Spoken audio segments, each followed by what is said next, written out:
Mauricio Macri, como muchos otros de la región, han reconocido a Juan Guaidó como presidente interino de Venezuela.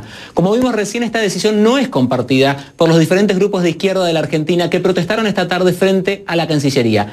Y ya está con nosotros Cristian Castillo, dirigente del Partido de los Trabajadores Socialistas, para contarnos justamente su posición. Buenas noches, Cristian. Queremos saber, básicamente, qué posición tienen ustedes frente a Juan Guaidó. No, nosotros rechazamos, digamos, su autoproclamación como presidente interino de Venezuela. Creemos que esto no es un acto soberano del pueblo venezolano, sino que es un plan hecho desde Washington, que contó con el aval de distintos gobiernos latinoamericanos para apuntalar la política de Trump de quedarse con el petróleo, el oro y el coltán de Venezuela. ¿Y a Maduro cómo lo califican? ¿Como un presidente democrático? Nosotros somos críticos del gobierno de Maduro, tanto por las políticas económico-sociales, por ejemplo, el fin de la vigencia de los convenios colectivos de trabajo para el sector público, y también por las medidas represivas y el autoritarismo político que tiene.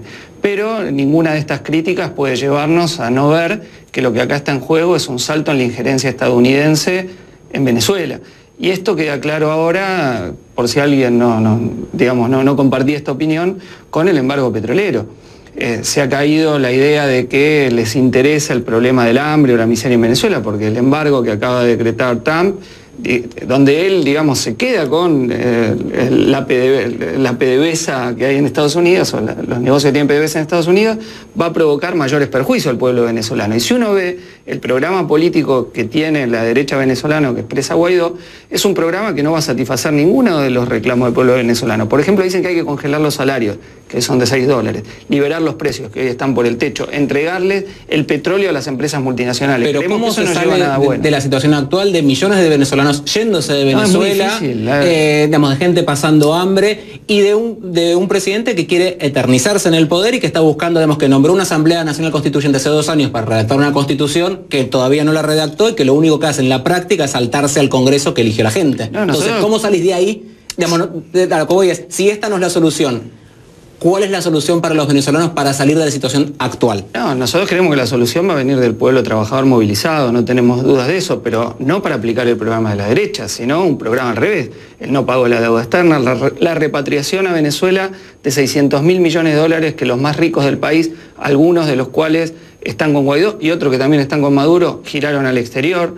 Que los salarios mínimos cubran el costo de la canasta familiar, son medidas opuestas, porque acá la derecha dice que el gobierno de Venezuela es socialista y que por eso hay crisis. No, la crisis es justamente porque no es socialista el gobierno de Maduro, ni nunca lo fue.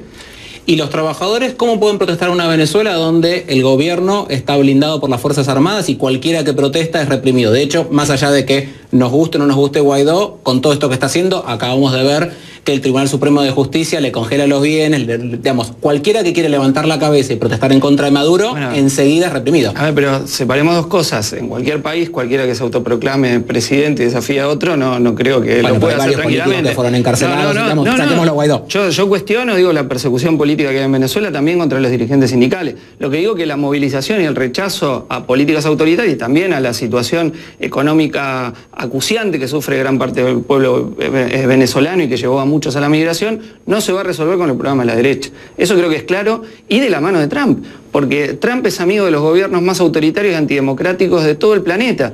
Entonces, que un Elliot Abrams, a quien nombró encargado para seguir las discusiones en Venezuela, que fue condenado por el Irán-Contra, ¿no? El caso Irán-Contra, la contra nicaragüense, que tiene un récord, digamos, de apoyo a paramilitares en El Salvador. Bueno, de ahí no va a salir nada bueno para el pueblo venezolano. Entonces, uno puede entender el hastío que tiene una gran parte de la población, pero es pasar de Guatemala a Guatepeor, creer en la salida de Guaidó. Y eso es lo que nosotros estamos señalando, y la necesidad de un campo político que, insisto, que cuestionando al gobierno de Maduro, no se embloque con la política imperialista que hoy se está llevando adelante desde nuestro punto de vista. ¿Y juegan Rusia y China, que tampoco son inocentes en esta contienda? Digamos, Estados Unidos, según su visión, va por el petróleo, pero Rusia y China, ¿qué juego Rusia y China también Venezuela? Tienen negocios con Maduro, y nosotros ni Putin ni el gobierno chino son santos de nuestra devoción.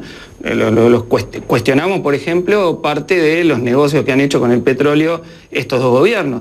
Pero insisto, acá lo que se está organizando en este momento, lo que ha diseñado el gobierno de Trump, es forzar un golpe de Estado en Venezuela. Y es un caso más de la injerencia estadounidense en todos nuestros países, que siempre sabemos cómo terminaron. Y además hay mucha hipocresía.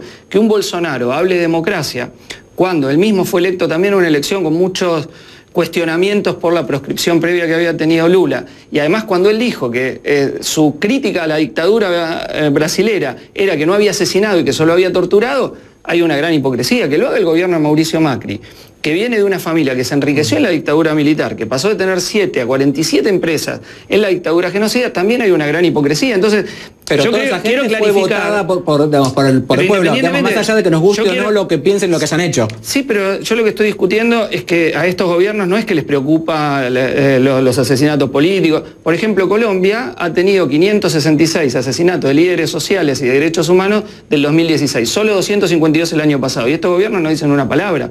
En México, en el proceso electoral, hubo 120 asesinatos políticos, no dicen una palabra. Entonces acá hay una doble vara con la cual se hace demagogia para tratar de justificar una intervención que de hecho hay norteamericana, sanciones económicas, etcétera, que violan la soberanía de Venezuela y que son una afrenta a todos los latinoamericanos.